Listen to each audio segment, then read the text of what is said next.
V-Guard presents Bihar की बात, को पावर्ड बाय सेंसोडाइन एंड विमल।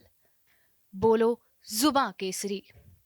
विनय कुमार जी, मैं सीधा आपके पास आना चाहूंगा। मेरा सीधा सा सवाल है, एनडीए के मजबूत गढ़ में क्या महागठबंधन सेंधमारी करने में कामयाब होगा?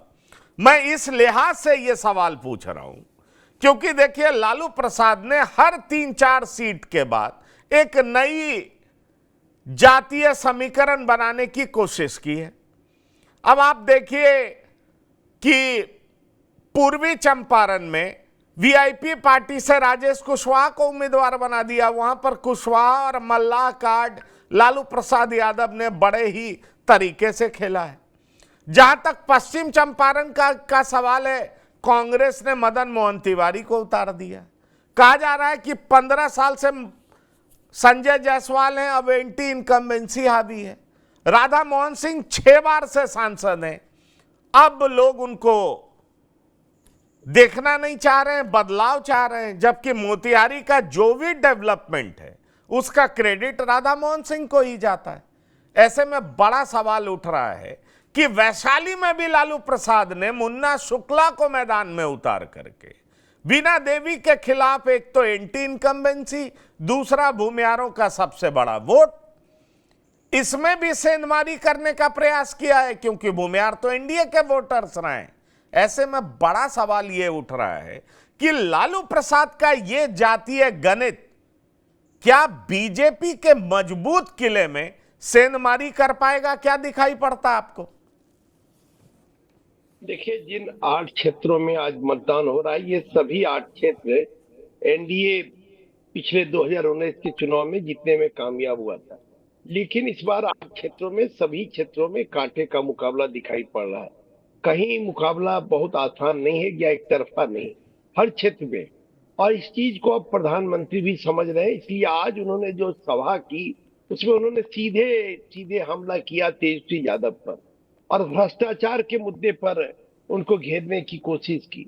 और उन्होंने कहा कि जब हेलीकॉप्टर का चक्कर समाप्त होगा तो जेल जाने के लिए भी तैयार रहें, क्योंकि भ्रष्टाचार पर हम समझौता नहीं है। मोदी की गारंटी है कि जिन्होंने जमीन लेकर नौकरी दी है उनको जेल जाना होगा।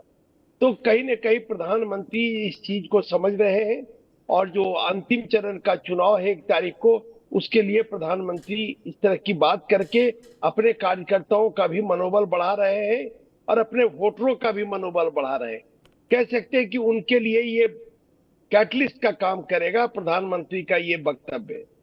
तो मुझे लगता है कि लालू प्रसाद यादव ने जो रणनीति बनाई है, जो शतरंज का चाल चला है, इस बार उनका ये चाल बहुत हद तक कामयाब होता दिख रहा है। कई सीटों पर वैशाली में दिख रहा है, शिवहर में दिख रहा है। दूसरी तरफ इंडिया गठबंधन बहुत अच्छा कैंडिडेट बना देने का काम किया और भारतीय जनता पार्टी या एनडीए उस तरह से जाति समीकरण को बैठाने का काम नहीं किया। उसके कारण कठिनाइयां हो रही हैं। अब दो सीतामढ़ी, शिवहर, जहां दोनों वैश्य जाति के थे, पिंटू थे और रमा देवी थी, दोनों का टिकट काटा गया, दोनों की जगह पुरुष जाति को। आप जान रहे हैं बिहार में जातिगत सर्वे कराया गया।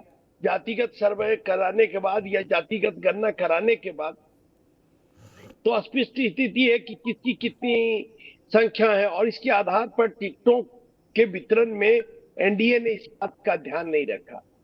और लालू प्रसाद यादव, जो भूमिहार समाज जो माना जाता था कि परंपरागत वोट है भारतीय जनता पार्टी को, उसको टिकट देने का काम किया लोकसभा में। उत्तर बिहार में एक समय ये वैशाली सीट पर कभी दिग्विजय नारायण सिंह जीतते थे। 77 में जब ये वैशाली सीट बना, उस समय भी दिग्विजय नारायण सिंह इसके पहले सांसद थे। वैशाली सीट से या तो भूमिहार या राजपूत ही जीतता रहा। लेकिन उषा सिन्हा के बाद 89 में उषा सिन्हा अंतिम बार जीती, उस क्षेत्र से कोई भूमिहार नहीं जीता है। इसलिए इस बार लोगों को लग रहा है कि एक अवसर मिला है और इसलिए मुन्ना शुक्ला के पीछे एक गोलबंदी भी है उनके जाति के लोगों का, इसलिए वहां भी मुकाबला बड़ा कड़ा है। लेकिन बीना देवी के हस्बैंड जो एमएलसी हैं दिनेश बाबू, वो माइक्रो मैनेजमेंट करने में, बूथ पर बेहतर करने में उनकी सानी नहीं है। चुनाव लड़ने का कला वो जानते हैं, इसलिए वहां बहुत कांटे का टक्कर है। बहुत कम वोटों से जीत हार का फैसला होगा। शिवहर की जब आप चर्चा कर रहे हैं, वहां रितु जायसवाल जमीनी नेता है, मुखिया रही हैं, बहुत अच्छा काम की अपने पंचायत को चमकाने का, तो उनके काम की प्रशंसा होती है। और लवली आनंद उस क्षेत्र से चुनाव लड़ रही है। लवली आनंद के पास अनुभव है, लोकसभा की सांसद रही, विधायक रही, तो कहीं न कहीं लवली आनंद का मुकाबला है। लेकिन 22 मतदाता की गोलबंदी रितु जायसवाल के पक्ष में दिखाई पड़ रहे हैं। ऐसे में जो परंपरागत बीजेपी का वोट माना जाता था 22, उसका खिसकना एनडीए के लिए वहां घाटे का सौदा है।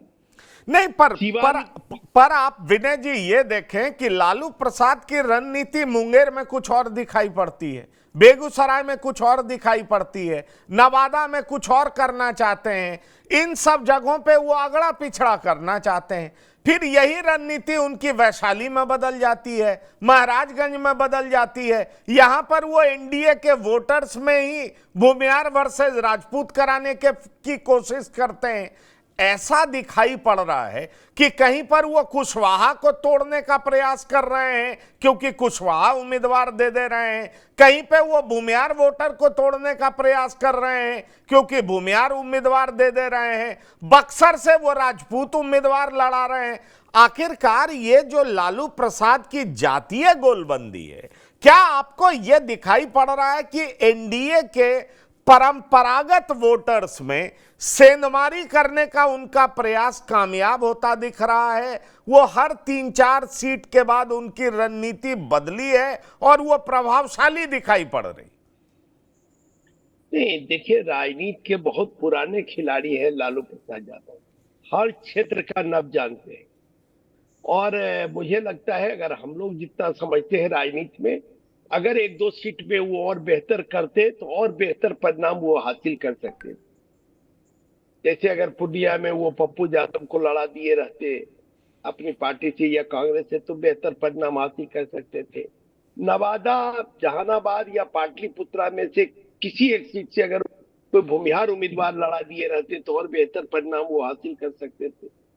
लेकिन लालू प्रसाद यादव की अपनी रणनीति है और इस रणनीति के तहत वो चुनाव लड़ रहे हैं और उनका असली 25 वो देख रहे हैं कि 2025 की रणनीति बना रहे हैं। और एनडीए का जो कोर वोटर है, कोरी, कुर्मी, भूमिहार, इसको तोड़ने का प्रयास कर रहे हैं। वी-गार्ड प्रेजेंट्स बिहार की बात, को पावर्ड बाय सेंसोडाइन एंड विमल। बोलो जुबां केसरी।